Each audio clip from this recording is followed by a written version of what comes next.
Welcome to the gaming news of the week. First up for the news of this week is the Warhammer 40K Darktide Path of Redemption update. Developer Fatshark announced the update to come out on April 16th, adding a new system called the Personality Scourge, as well as a new enemy and a new condition.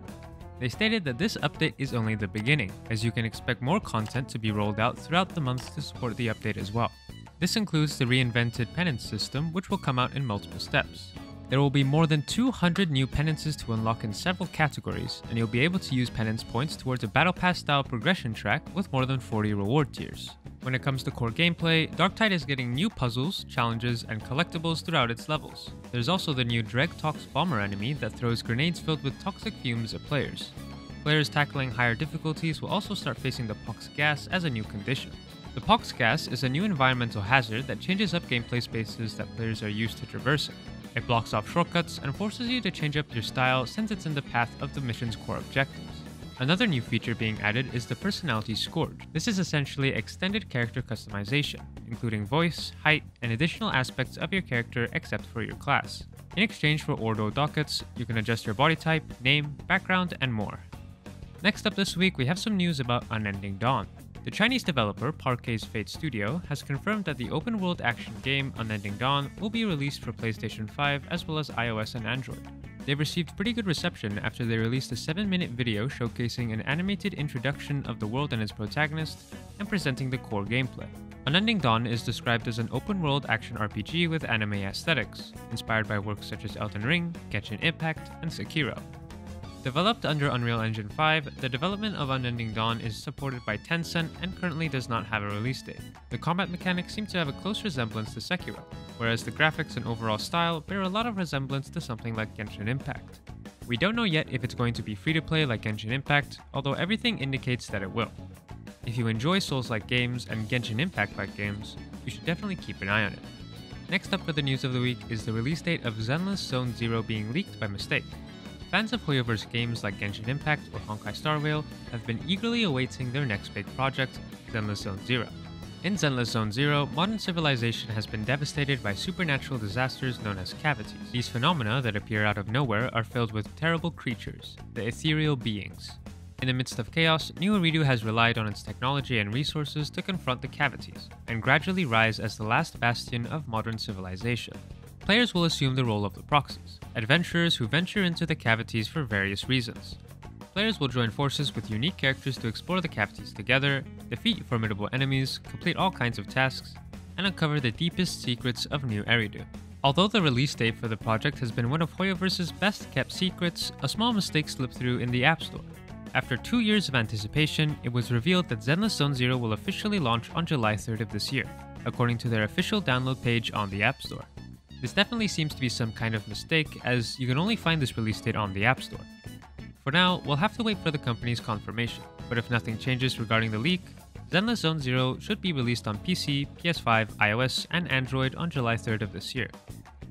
Next we have Embracer Group announcing its split into 3 different companies. Those who closely follow the video game industry will almost immediately recognize who Embracer Group is. 5 years ago, they made tons of headlines due to their strategy of constantly acquiring different studios. But since last year, it's been making different headlines as being associated with the waves of layoffs that have been hitting the gaming industry. Now the company has announced a drastic change in its structure, as it will no longer be Embracer Group and will be divided into 3 different companies. The news was announced through a statement released by the company explaining what this separation entails. The 3 companies will be the Asmodee Group, Coffee Stain & Friends, and Middle-earth Enterprises & Friends. According to the statement, Asmodee Group will focus on board games and is currently working on projects based on The Lord of the Rings, Marvel, Game of Thrones, Star Wars, and more. Coffee Stain & Friends will focus on independent and free-to-play games, with control of studios like Coffee Stain, Ghost Ship, and THQ Nordic, and properties like Deep Rock Galactic, Goat Simulator, and Satisfactory. Lastly, Middle-earth Enterprises & Friends will handle AAA projects with studios like Crystal Dynamics, Dambuster Studios, Eidos Montreal, and properties like The Lord of the Rings, Tomb Raider, Dead Island, Kingdom Come Deliverance, and more.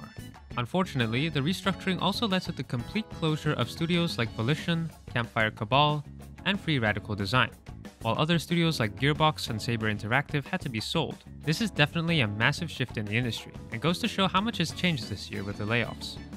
Next we have news on the new Atlas game. The creators of the Persona saga, Atlus, are finally releasing their 10-year-long RPG project, Metaphor ReFantazio. Almost a year ago, Atlus surprised everyone at an Xbox event by announcing their new IP, Metaphor ReFantazio, rather than the much more highly anticipated Persona 6. This new IP is a project being developed by the usual Persona studio, which has caught many people's attention. Since then, it's been affirmed on several occasions that Metaphor ReFantazio will be released sometime later on this year, although Atlus has not shown much more gameplay. However, it seems like the wait for the release date is finally over, because Atlus has announced the release date of Metaphor ReFantazio in their special event this week. They've confirmed it to be October 11th, 2024. The announcement has also been accompanied with a new trailer in which we can properly see the world of ReFantazio and the kingdom of Uchronia. The story will be about the murder of a king and a tournament to decide the next monarch, with one of its main features being the management of time, which I'm sure anyone who's played a Persona game is very familiar with. Other than that, it's worth noting that Metaphor ReFantazio will be released on Xbox Series X and S, PS4, PS5, and PC on October 11th, with a rumored release version for the successor to the Nintendo Switch, although nothing official has been announced about this version yet. Next is some news about 7 Days to Die. The Fun Pimps, the development studio behind 7 Days to Die, announced that after 11 years, the game will finally be ending its early access phase and reach version 1.0 in its next update scheduled for June on PC.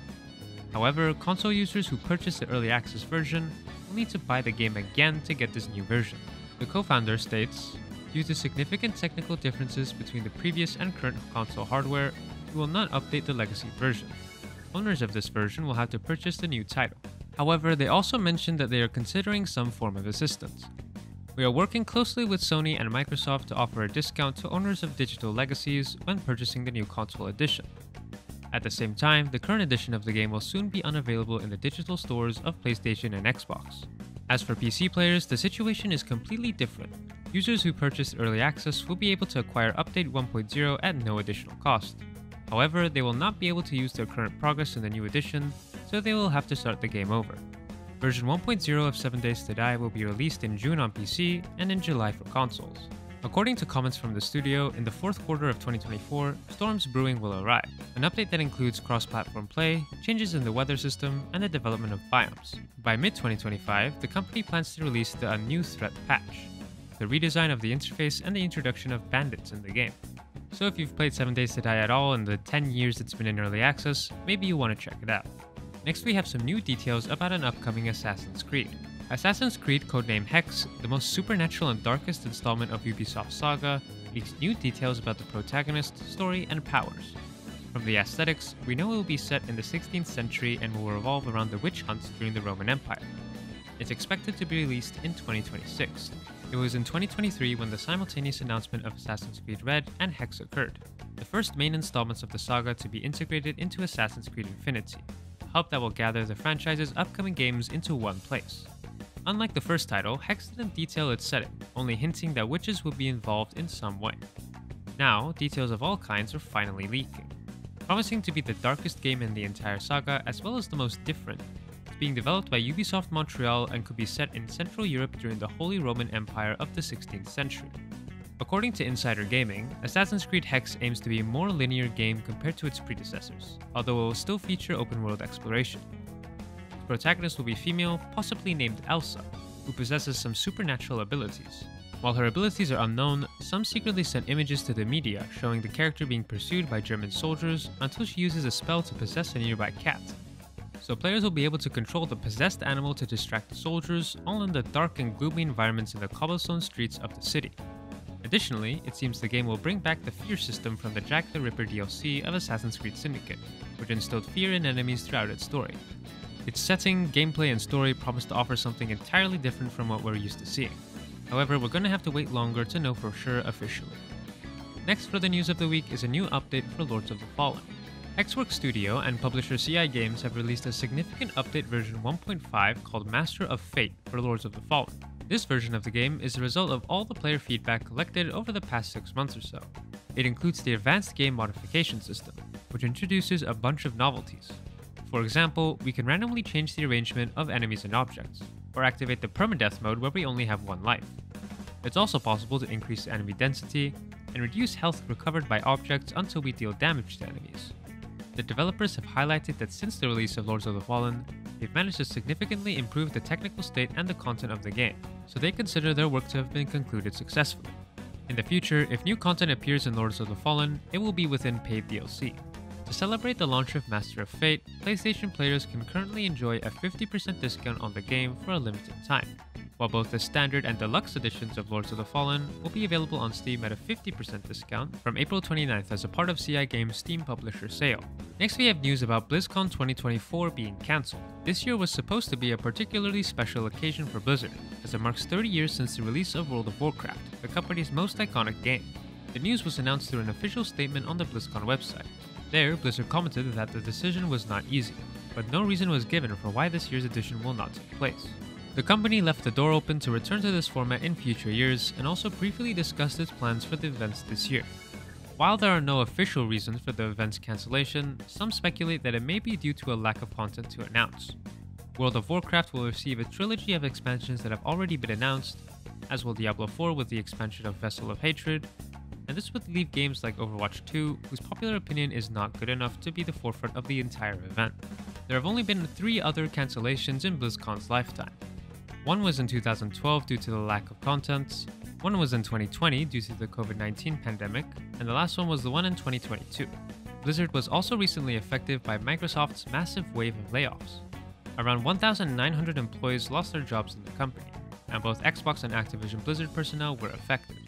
We will definitely be seeing BlizzCons in the future, but it's just unfortunate that this one's going to be cancelled. So that's about it for this week's news. If you're interested in supporting the channel, be sure to leave a comment, let us know what you think about all the news, and check out our VIP subscription on the website for some exclusive supporter benefits.